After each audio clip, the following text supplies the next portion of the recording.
Shalom, salam, peace be with you. Good morning and welcome to the Jewish Holocaust Centre. We're gathered here this morning to celebrate the life and the legacy of Kitia Altman, but more known to us all as Kitia. I wish to acknowledge that we meet here today on the land of the Bunwurrung people and to pay my respects to their elders, past and present. My name is Pauline Rockman, and as co-president of the board of the Jewish Holocaust Centre, I'm delighted to see you all here this morning, and thank you for braving it in this extraordinary weather. So many familiar faces, and a special welcome to all of you, to our precious Holocaust survivors, to Glenara Mayor Jeremie, to members of Kitia's family who have come from Sydney, and friends, admirers. I think it's indicative of the person that Kitia was, who's here today. The Jewish Holocaust Centre is the fulfilment of a vision, of a dream by a small group of Melbourne survivors to create a museum, an education institution and a commemorative place. The doors opened March the 4th, 1984. Indeed, tomorrow marks the beginning of the Centre's 35th year. From small beginnings, we have developed, and today we're at the cusp of a major redevelopment, and Kitia was here with us from the very early days. The Jewish Holocaust Centre's mission is to commemorate the Holocaust and educate widely to combat anti-Semitism, racism and prejudice, but it is much more than that. We have a commitment to truth-telling in an age when the truth is being routinely challenged, a commitment to teaching compassion to counter indifference, intolerance and inhumanity, and a commitment to fostering respect, civility and inclusivity. We're a place that influences many thousands of people annually, offering a guiding path in the area of Holocaust research, commemoration and education. Kitia, what a remarkable life. A life that spanned almost all of the 20th century, a century that encapsulated the rise of fascism, the rise and fall of communism, the empowerment of women, the atomic bomb, 2 world wars, and for Kitia, that defining event, Holocaust. On political issues, she always gravitated to the side of social justice, having herself witnessed and experienced the destructive power of prejudice as a weapon against minority groups, leading to murder on an industrial scale. No. Her sharp intellect attracted many to her for discussion and debate, ranging from cardinals to Holocaust revisionists. But overall, it was this extraordinary love of humanity that characterised her. And despite all she'd been through, and she didn't seek revenge. She was particularly passionate about acknowledging the acts of courage of non-Jews, the righteous among the nations, those who risked their lives and often those of their families to save Jews during the Holocaust. There were many, many facets to Kitia: passion for education, courage in standing up for convictions, her kindness, her generosity to others, her inclusiveness, and also her wonderful hostess capacity. She was an extraordinary inspiration and a mentor to those who came into her orbit. I first met her in 1996, and she became a source of inspiration to me from that day on, as a mentor, as a person who challenged me, and most of all, a dear, dear friend, and I miss her. She taught me much about the human spirit, about humility, about resilience, and about assertiveness. She challenged and confronted me about truth and the nature of human beings. She encouraged me to stand up for what I believed in. And as I tried to make some sort of sense, navigating through the hollow that is Holocaust. And at the Holocaust Centre, she found a home. And once I asked her, "What does the centre mean to you?" And she said, "For me, the Holocaust always was and always remains a natural custodian of survivors' memory and pain, forever." She was awarded an OAM in June 2013 for services to the community, particularly through the Jewish Holocaust Centre. I could go on, but that's not my brief this morning. Today we're going to present you with a sort of a snapshot of the life and the times of Kitia Altman and her important legacy. On your program you'll see a list of speakers, and I'm going to introduce them and invite them to the podium, and they will each have 5 minutes, and then we're going to view some video clips. I'll just finish with a quote from someone who couldn't be here today, and he sent a message. Assistant Police Commissioner Kevin Casey. And he said, "To say she was inspirational is an understatement. I would count my meeting her as one of the most prominent encounters with another person I ever had in my life." It's my pleasure now to invite Jewish Holocaust Centre survivor and Director of Testimonies, Phillip Maisel, to the podium. Thanks. I'm really privileged to talk about Kitia. Kitia was a remarkable person. I met Kitia in 1992 when I started to work when I became one of the people who started to work on the Holocaust Testimonies project. Kitia was most unusual and a remarkable person. I met her almost on the first day when I came here. She was sitting behind the counter, a very elegant, clever, and smiling lady, extremely friendly. I invited her for lunch, and I still vividly remember how I was crossing Selvin Street, holding her arm after having lunch with her, inspiring by her wit and deep thinking. She was an extremely clever woman. We became friends. She joined the group of my friends who regularly attended the shows at the at the Melbourne Theatre Company. She didn't drive a car. She told me once, if she would drive a car and have an accident and kill somebody, she couldn't live herself. So I was her driver.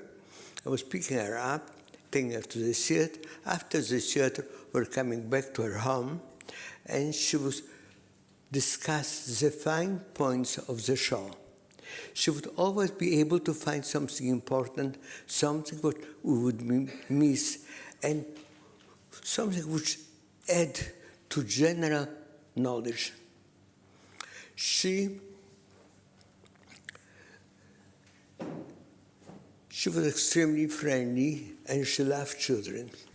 In the Holocaust Centre, I was observing her once when she was speaking to a group of 10 young girls.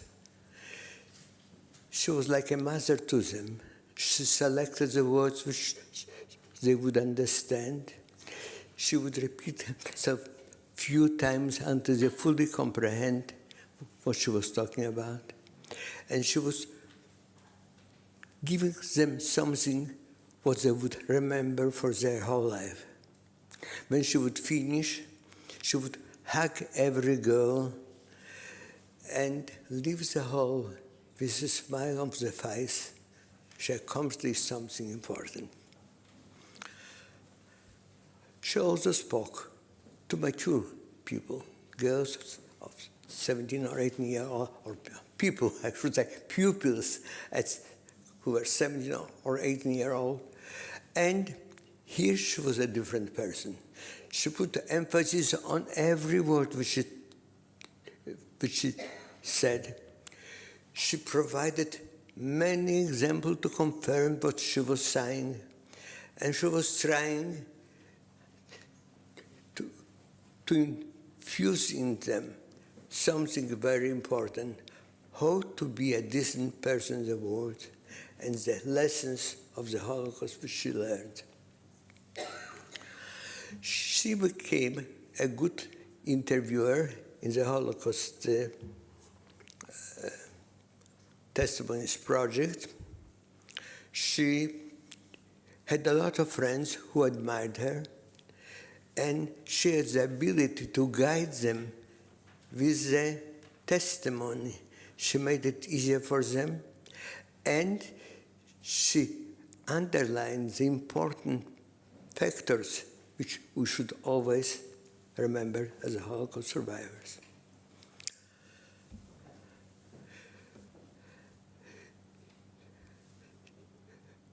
Life, the old age wasn't kind to Kitia.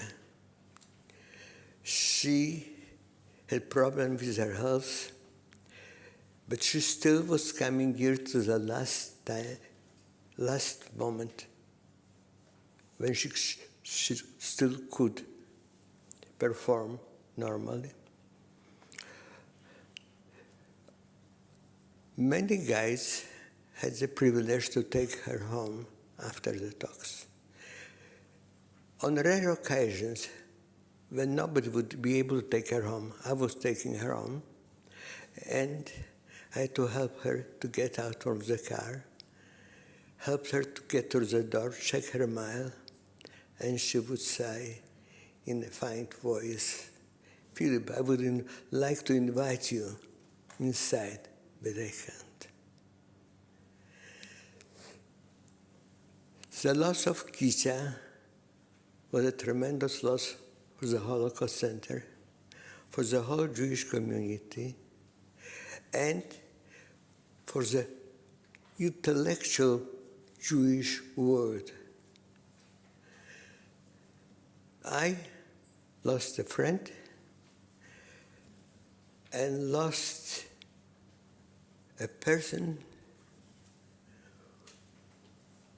who was human in full sense of this word, humane in full sense of this word. And I still miss her. Thank you. Hi. Good morning, everyone, and as Pauline said, thank you for coming out in this very hot weather. My name's Sharona Bloom, and I first had the privilege of meeting Kitia personally in 2004 when I did the guide training at the Holocaust Centre. She became my mentor and my friend. Her reputation had preceded her, and I knew I was about to meet, quoting the words of the Jewish News, one of the most compelling voices of Holocaust survival. A long and close friendship was also formed and continued for many years. There's a famous Jewish song traditionally sang on Friday night. It is called Eshet Harel, translated as Woman of Valor. Even though Kitia was not particularly religious, this phrase kept coming to my mind when I thought about Kitia. When looking at the meaning of the phrases, I found a couple of different meanings. One was someone that defends the rights of the poor and needy. Another interpretation is one whose mouth is full of wisdom. Kitia certainly exemplified both these traits. I remember going to see The Trial of Adolf Eichmann. That was a play at the Malthouse in 2011. It was a play based on Kitia's life and that of another survivor, Arnold Erlanger, who I also had the privilege of meeting through the Holocaust Centre. The impact she had on the wider community can be seen by productions like this where her story is told. I'm sure most of you have read Kitia's book, Memories of Ordinary People.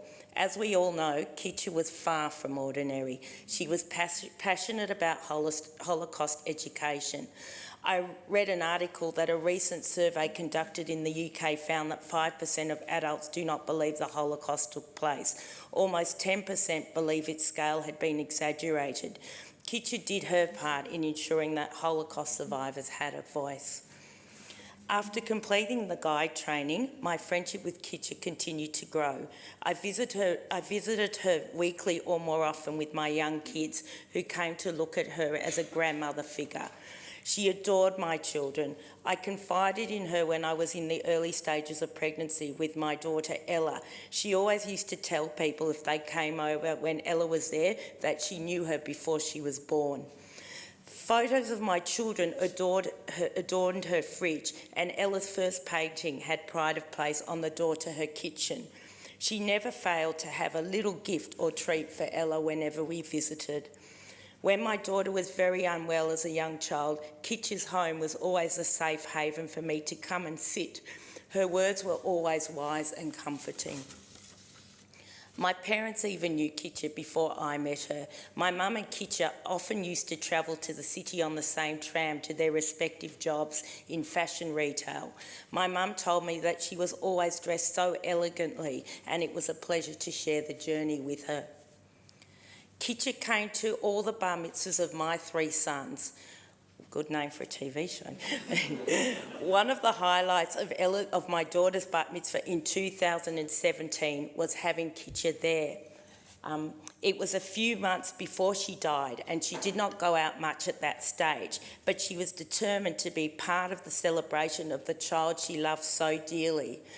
In pure Kitia spirit, she did not allow me to make any arrangements for a carer to transport her to take her there. She wanted to do it her way.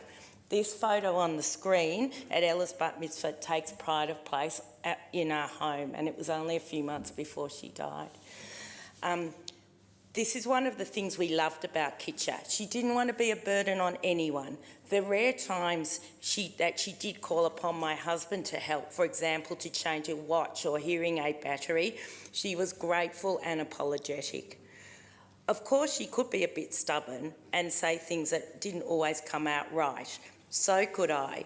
We certainly had a few small arguments, but that is part of any close relationship, and there was never malice intended by either of us.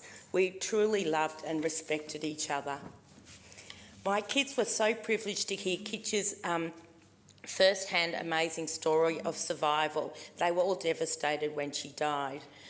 In August 2017, when I mentioned to Kitia that my son Ziggy was going to Auschwitz, she talked about a pre-war photo of her displayed in the room of thousands of photos at Auschwitz.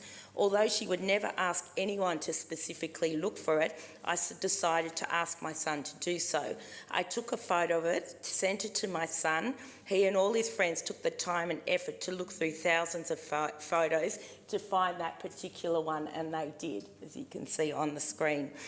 When I showed Kitia the photo, she was so touched and emotional, not only because they found it, but because they actually made the time and effort to locate it. I also have a photo of Kitia holding this photo, but I chose not to show it. As we all know, Kitia took such pride in her appearance, and she was not well the day I gave her the photo, so she was not at her elegant best. If Kitia did not hear from me for a few days, she would always call to check if my family and I were okay. She was concerned about everyone. Even a couple of days before she died, when I visited her at Cabrini, she asked me to call her son Eugene in Israel so he would not worry that she did not answer the phone for their regular Thursday night phone conversation. When we lost Kitia, as for most of you, we lost someone so special. A major part of my and my family's lives were no longer physically present. The memories, love, laughter and tears will remain with us for a lifetime. I'm a better person for having the privilege of having had Kitia in my life. Thank you. The next 2 people we hear from, it'll be 2 videos. One, and you can check on your program. The first one from Jeremie Bracka in Tel Aviv and Hanna Miska, who's in Germany. Thank you very much for the opportunity to speak. It's a great honour to share a few words about the late, brilliant Kitia Altman. I had the great privilege of being able to call her my friend. I first met Kitia as an undergraduate student at Monash University. I was writing a paper on Holocaust denial, and I came across her chilling and stirring interview with Holocaust denier David Irving. And I was blown away by how this extraordinary Holocaust survivor was able to defeat a Holocaust denier on national television. I would often recount to her how she sounded, and it would bring a smile to her face because I was absolutely impressed with how her voice was able to so fearlessly respond. And I said, Kitia, how did you manage to maintain your poise and say to him, Mr. Irving, I'm not afraid. It is you who should be afraid. I have nothing to hide. I was there. And there was belching smoke from the chimneys. Every time I would imitate her, it would bring a smile to her face because I think she understood how deeply I appreciated how capable she was of transcending her generation, and how in some ways her voice became an anthem for Holocaust memory, at least in Melbourne. I am Hanna Miska and I'm sitting here in my home office in Schliersee, Bavaria. Behind me you can see a portrait of Kitia painted by my husband. It is based on a photography taken a few years ago by Andrew Harris. I lived in Melbourne from 2003 till 2010, and during that time I did volunteer work for the Holocaust Centre. Shortly after I had started to work in the centre, I met Kitia. I remember the occasion very clearly. I sat with Jayne discussing a volunteer project when there was a knock on the door and in came Kitia. And in a somewhat excited voice she said, "Hannele, is that you? I heard there's a German working in the centre, so why don't you come down to the coffee corner and have a coffee and a chat with us survivor guides?" That's what I did, and it was the beginning of a wonderful friendship. Kitia invited me to her home. It was on a Friday afternoon. We chatted the afternoon away, and when I had to leave, we realized that our conversation had just only begun. So when Kitia asked me whether I would like to come back the following Friday, I happily agreed, and our Friday afternoons became an institution. Kitia had, as you all know, a very sharp mind. She was a fabulous storyteller, and she had a lot of humor. So we had a lot of fun on our Friday afternoons, but I also learned a lot about the Holocaust. Kitia talked a lot about the righteous among the nations who, as she put it, threw the light of nobility on mankind.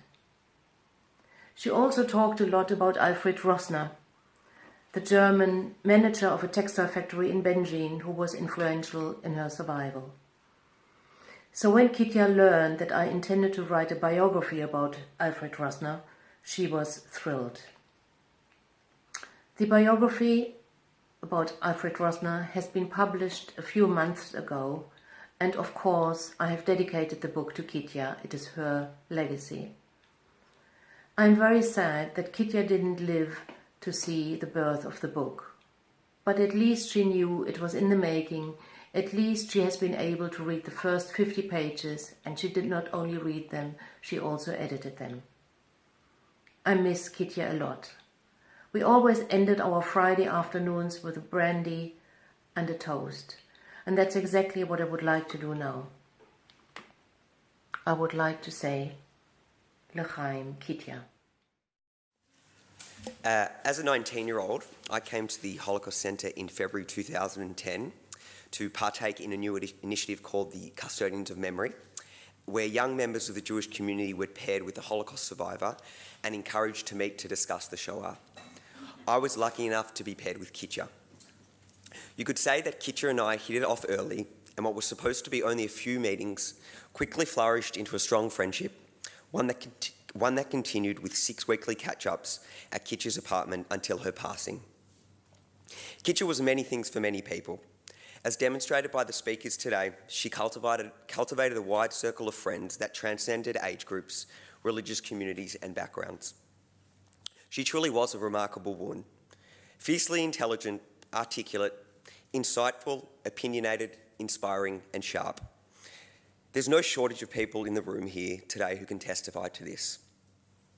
I would like to focus on her softer traits, qualities of love, compassion and support, which despite our 70-year age difference, provided foundations for a mutually enriching friendship. The closeness of our relationship developed from displays of personal vulnerability. From a diary entry of mine 6 months after we'd met, I noted revealing personal feelings of insecurities and low self-esteem, and how Kitia perked me up with the chat, emphasising the importance of self-appreciation and highlighting the strong family and friendships I had to support me through a difficult time. I wrote in my diary that she made me feel very special, worthy and really someone with something to offer. I am forever grateful for her support and affection then and throughout our relationship. Later in our relationship, Kitia opened up to me about her own fear of death and the accompanying anxiety, and I hope that I was able to alleviate and address some of her concerns. We discussed politics, love, relationships, life, death, aspirations, hopes and fears. I'd like to now reflect on small habits and moments which have stayed with me. Her customary calling cry whenever I knocked on her door to visit, a high-pitched yell in a strong Polish accent saying, "Come in, come in." Sorry, I do a poor impersonation of her. The way she had tremendous recall of small details of my life, including my university schedule, my siblings' spouses' names, and my travel plans. Her absolute obstinacy that I eat all the biscuits / fruits and cakes she provided, regardless of whether I had come from lunch, was going to dinner, or simply wasn't hungry. The way she explained a complex idea in a concise, articulate manner, despite English not being her first language. The way her right hand tremoured when she added sugar to her tea. The way she would touch my face and stare into my eyes whenever we said goodbye to each other. The way she would stand hunched over her four-wheel framed at her front door, waving goodbye as I backed out of her driveway. Her infectious smile and heartwarming laugh. She was many things: a human, a woman, a proud Jew, a daughter, a mother, a wife, a leader, a survivor, a witness, a student, an author, an orator, an intellectual, and a force to be reckoned with. But most of all, she was my dear friend. Thank you. Now, as Kitia would say. Kitia and my mother became close friends when they worked together in my grandmother's Melbourne City clothes shop. When Mum began her own family, this is quite a long time ago, Kitia became an enthusiastic and beloved third grandmother to both me and my younger brother Danny. Kitia was a strong presence during our childhood, and Danny and I would stay with her and her husband Fred during school holidays. Kitia was vocal, Fred was very quiet, but they seemed to me to be very happy in their apartment in Armidale. As a child, I enjoyed the exoticism of their living quarters. No one else that I knew lived on the second floor of an apartment building with a bedroom balcony, with access granted only through some mysterious electronic lock. But like any child, I developed strong attachments to the objects that I only knew from her house. The most favourite was a balancing man sculpture made of steel who perched on a tall wooden block. No matter which way you pushed him, back 180 degrees, halfway off with only one leg attached, he never fell off, just kept swaying back and forth, balanced by this full semicircle of his arms. Years later, Kitia gave me the man, and though I never told her, I was disappointed. For me, it always belonged in her place, and I only wanted to play with it if I was visiting her. Because we had the sort of open relationship typical of small children and their elders, I came to know in a nebulous sort of way that Kitia had had some difficulties in her life, different to anyone else that I knew. She had, for example, to explain to me very early on why she had a number tattooed on the inside of her forearm. This she explained sensitively so as not to alarm me. Later I came to know more of her wartime experiences, and I can honestly say that Kitia's perspective and determination that I be educated about the Shoah had a profound impact on my sense of and feelings about my own Jewish background.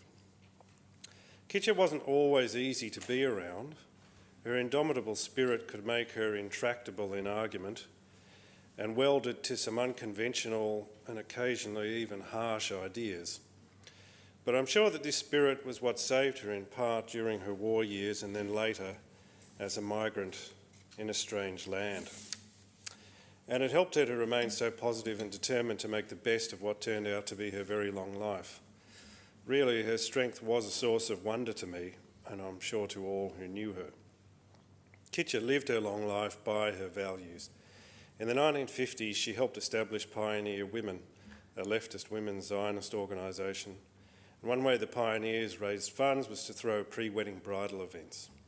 Kitia would fight like a tiger to see that any engaged woman she knew chose Pioneer Women for their pre-wedding party. She also financially supported many charities even when she was on the pension. She walked the talk.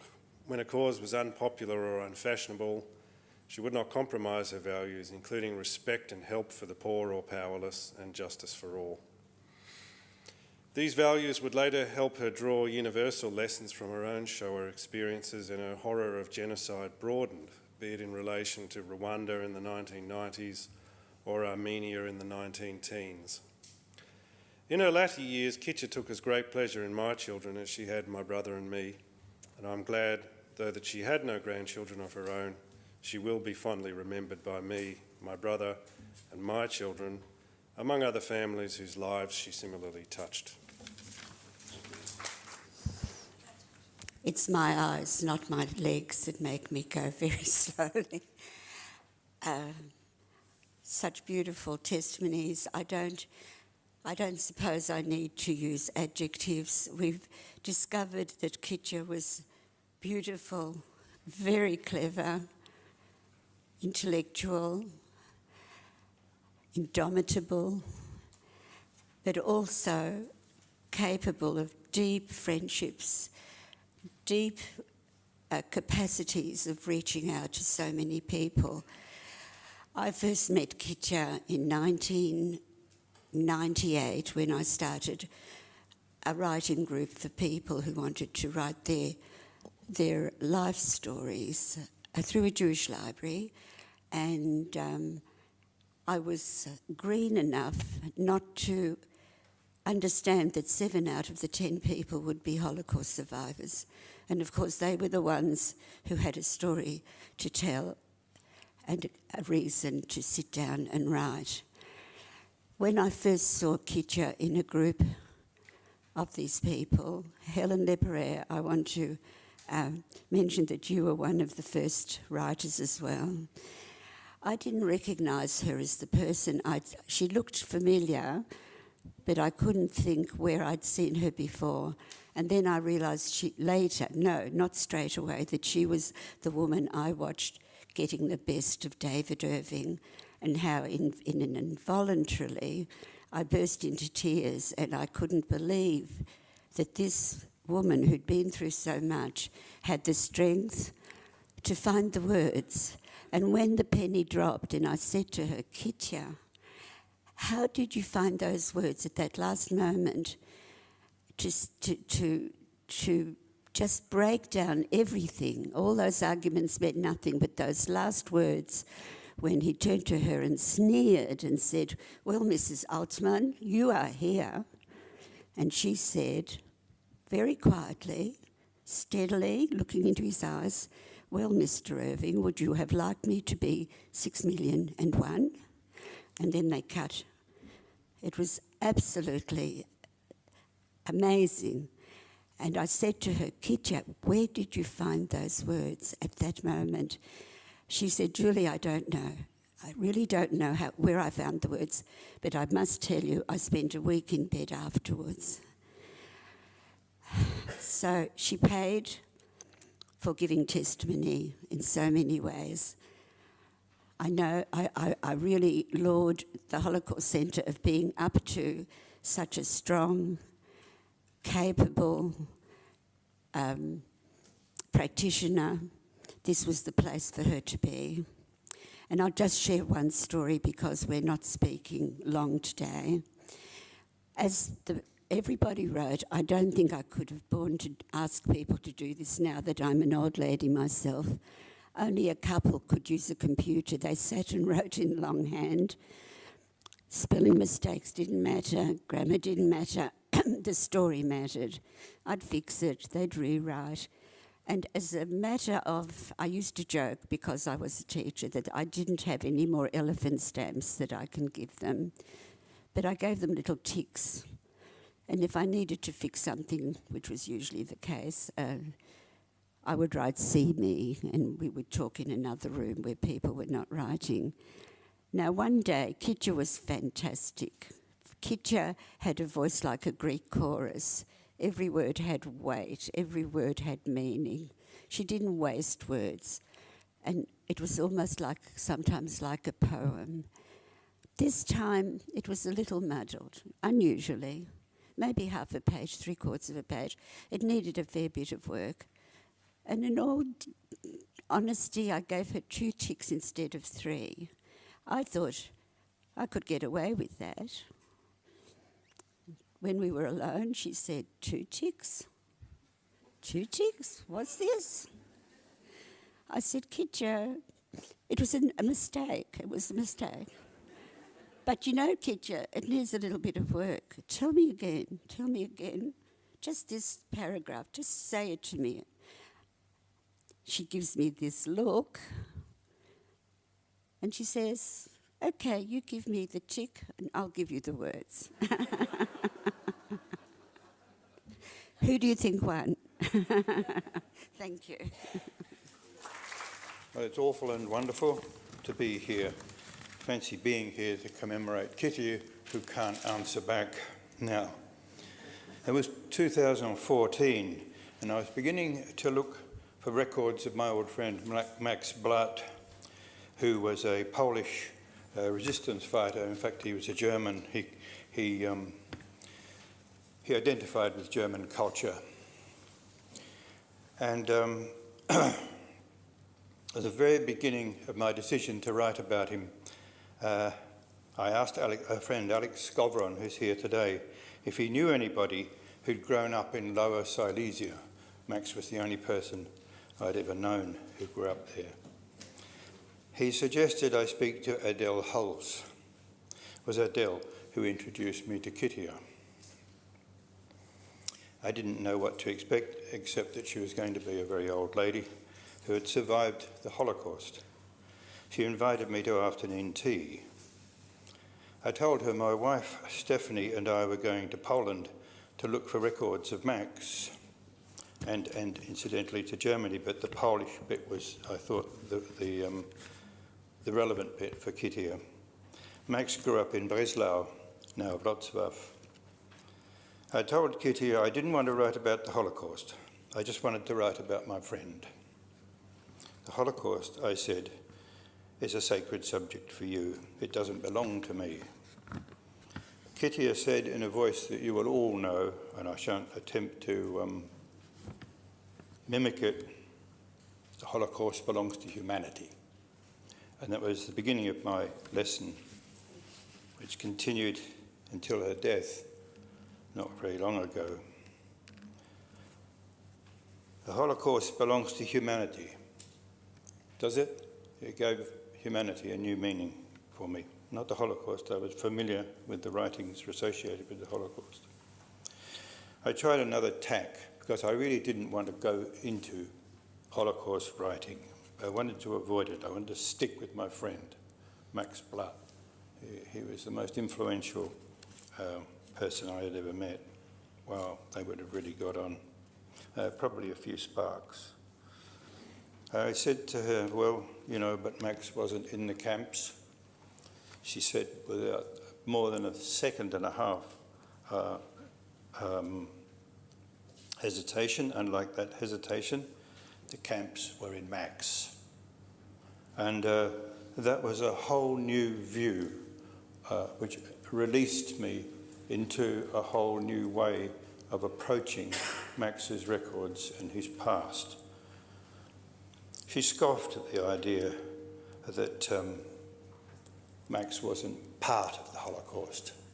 Of course he was. Within minutes, she'd convinced me that my idea of writing about Max without writing about the Holocaust was not only stupid and naive, but it was actually an impossibility. I agreed. We ate some more cake and drank our tea. I've never seen such a spread of cakes. I'd understood that I was in the presence of a woman of wisdom who wouldn't hesitate to tell me the truths I needed to hear. She didn't elaborate. She kept it simple. I don't forget her words as I write my friend's memorial. The camps were in Max. So while you and Stephanie are in Poland, she said, will you go to Auschwitz? I said we had only 5 days in Warsaw and I had a lot to do there, and we wouldn't have time to visit Auschwitz. I'd read Kitia's powerful book. In fact, I think it's a work of genius. It's got that beautiful, effortless simplicity of the truth, memories of ordinary people, and I knew her story. It took her maybe another quarter of an hour before I caved in. All right, I said, we'll go to Auschwitz. Kitia was irresistible for a very good reason. She was usually right. In many ways, she reminded me of Max. He didn't speak as loudly as she did, but he wasn't deaf, so that was okay. When my wife and I returned from Poland, we went to see Kitia. I thought she was going to grill me about my impressions of Auschwitz-Birkenau, and I was very unsure of having anything useful or interesting to say. In fact, I didn't have anything to say about Auschwitz because whatever it was too much for me, and it wasn't something I would ever attempt words with. It took her maybe, she met us at the door of her unit, and I thought, here we go, I'm going to be grilled now. And the first thing she said, with a twinkle in her eyes and a slight lift of the head, which was very beautiful and endearing, she was such a beautiful woman at 90 or 92, 2014, she was a beautiful woman. So now, do you hate me? I said,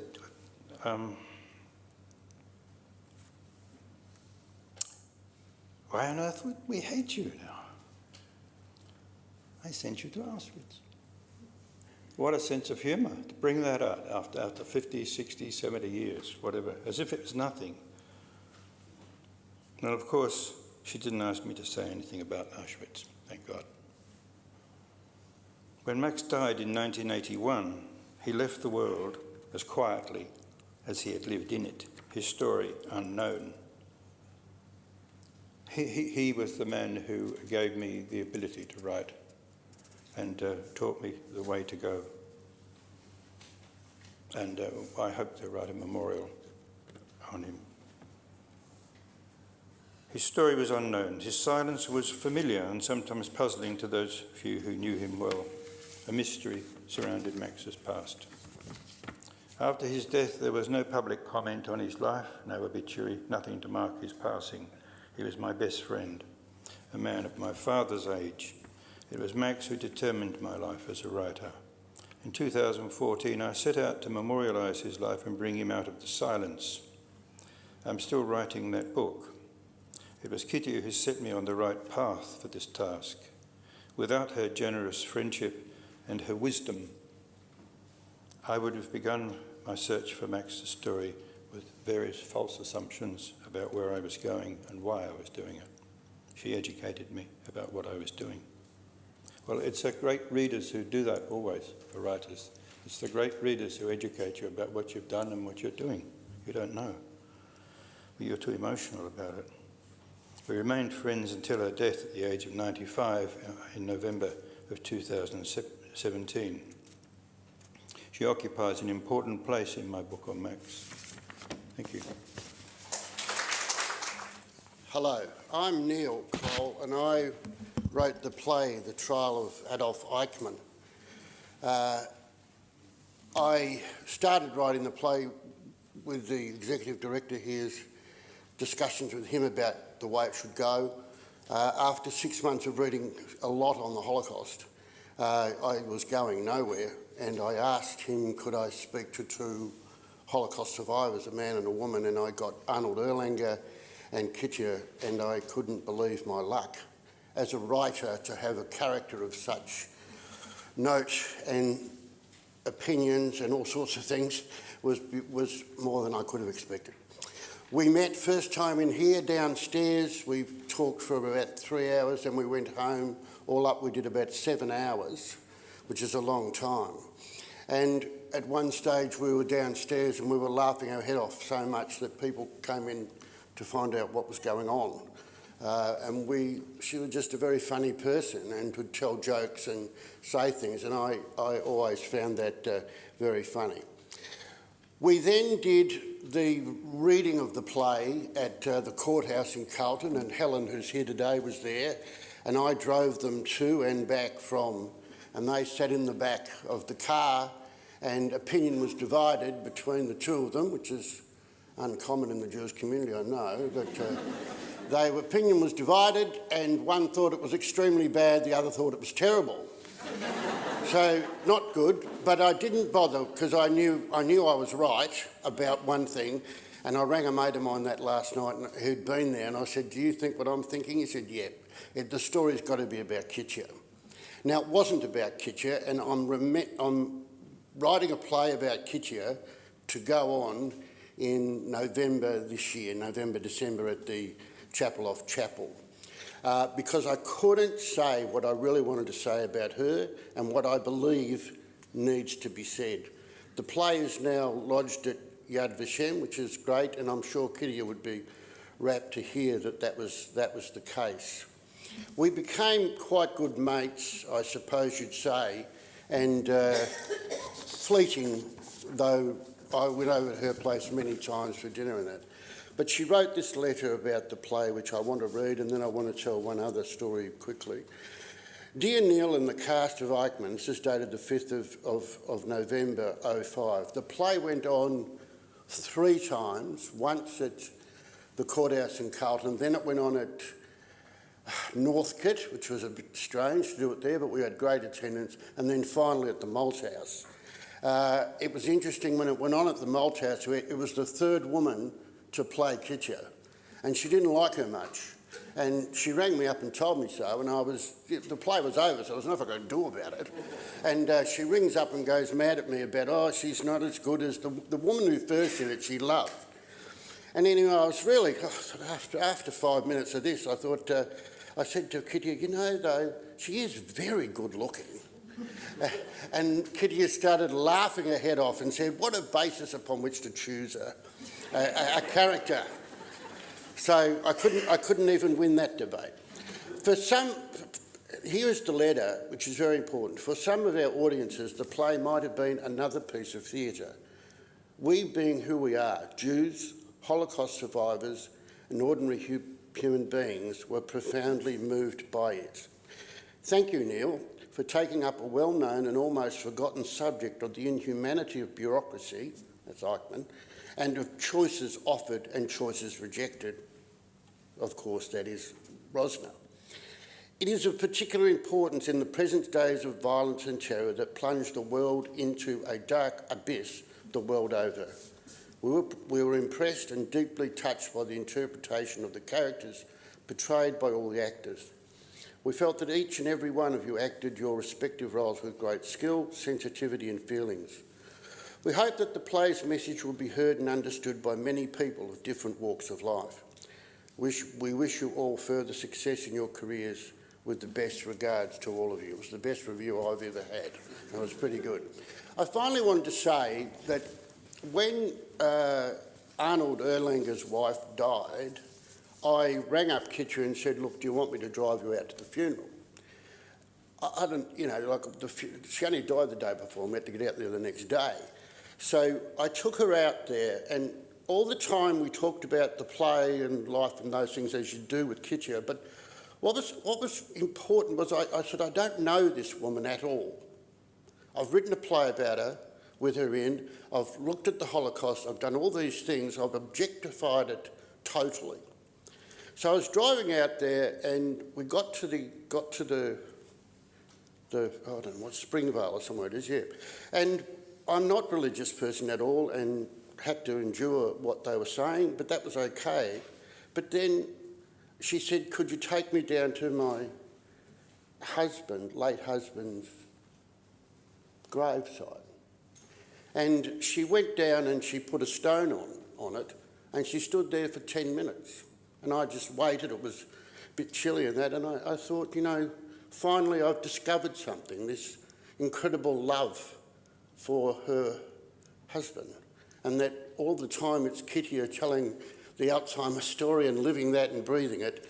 And, you don't realise in the case of that, when I first embraced the topic of her, we had Alfred Rosner, who saved her life, Cessa Snarl, who was her whole life.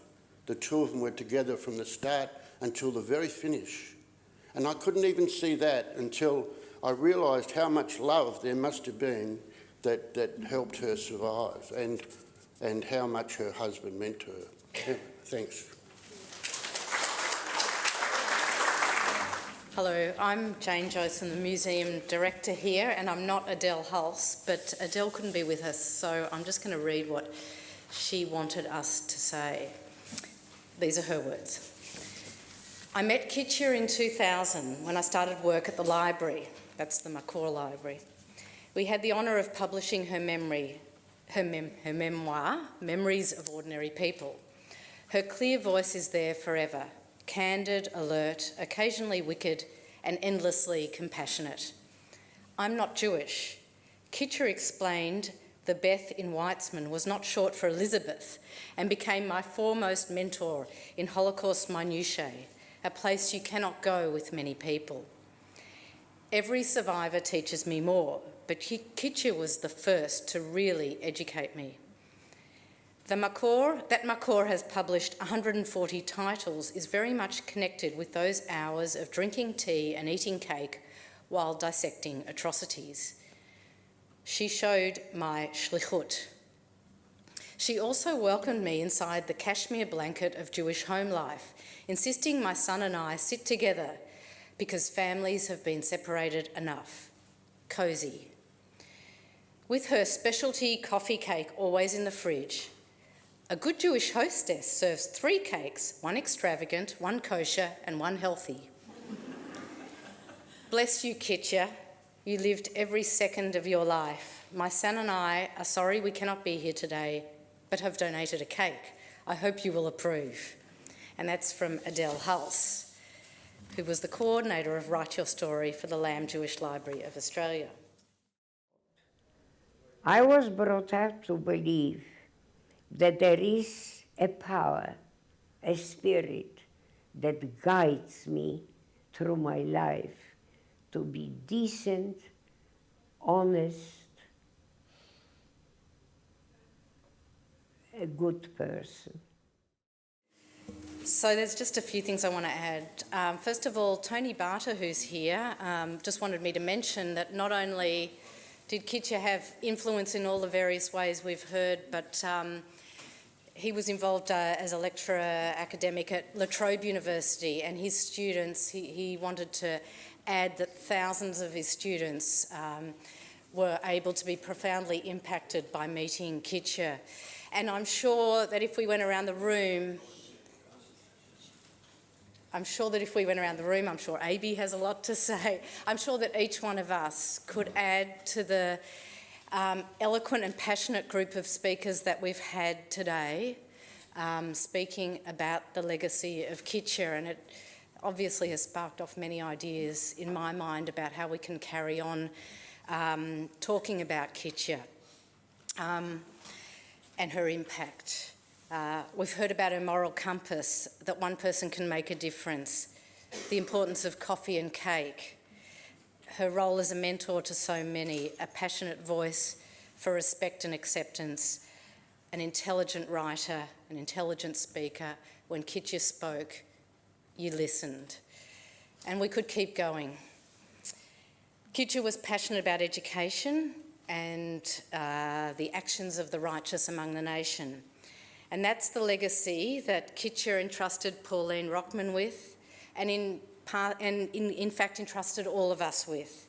This is our legacy. It belongs to all of us.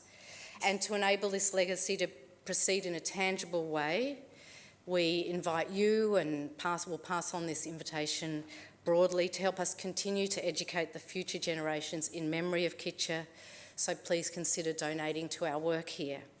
We currently educate over 23,000 students each year, and our aim in rebuilding the centre is to increase this every year.